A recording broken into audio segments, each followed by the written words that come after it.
अस्सलाम वालेकुम दोस्तों, मैं हूं महमूद अहमद। दोस्तों, जिस तरह सर्दियों के मौसम में सर्दी की शिद्दत की वजह से पानी बहुत ज़्यादा ठंडा हो जाता है और उसे इस्तेमाल के काबिल बनाने के लिए हम उस पानी को वाटर हीटर या वाटर गीज़र के ज़रिए गर्म करके फिर इस्तेमाल करते हैं।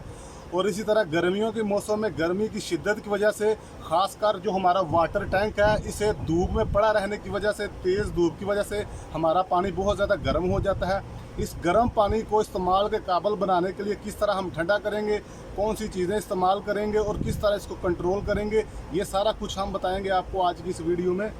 दोस्तों, ये हमारा वाटर टैंक है जो कि घर की छत के ऊपर पड़ा हुआ है और तेज़ धूप पड़ने की वजह से इसके अंदर जो पानी है वो बहुत ज़्यादा गर्म हो जाता है गर्मियों के मौसम में, जिसको डायरेक्ट इस्तेमाल करना नहायत मुश्किल है। और यही कस्टमर की डिमांड है कि इस गर्म पानी को ठंडा किया जाए ताकि इसको इस्तेमाल के काबिल बनाया जा सके।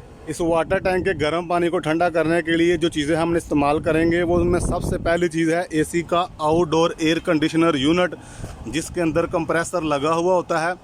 और इसके साथ हमने कॉपर के 2 पाइपों को कनेक्ट कर दिया है और ये दोनों पाइप सीधे हमारे वाटर टैंक के पानी के अंदर चले जाएंगे।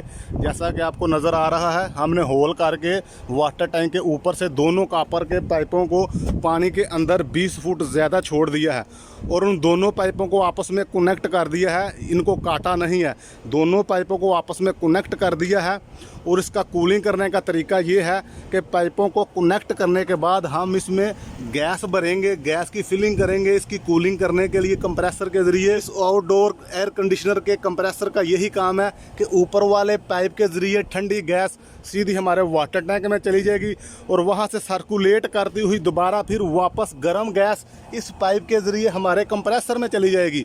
और कंप्रेसर का यही काम है कि ठंडी गैस को वो हमारे गर्म पानी में भेजता जाएगा और हमारा गर्म पानी ठंडा होता रहेगा और दोबारा फिर गर्म गैस इसी यूनिट में दोबारा आती जाएगी और ये यूनिट सारा दिन इस गैस को ठंडा करता रहेगा, जिसकी वजह से 20 फुट ज़्यादा कॉपर का पाइप इसके अंदर पड़ा हुआ है, जिसकी वजह से हमारी जो पानी है वो ठंडा होता रहेगा। और ये हमारा थर्मोस्टेट है, इसको हम पानी के अंदर डाल देंगे अपने कूलिंग के टेम्परेचर को कंट्रोल करने के लिए। और बाद में इस स्विच के ज़रिए हम इसका टेम्परेचर को कंट्रोल करेंगे कि कितनी हमको कूलिंग चाहिए, कितना ठंडा पानी हमको चाहिए।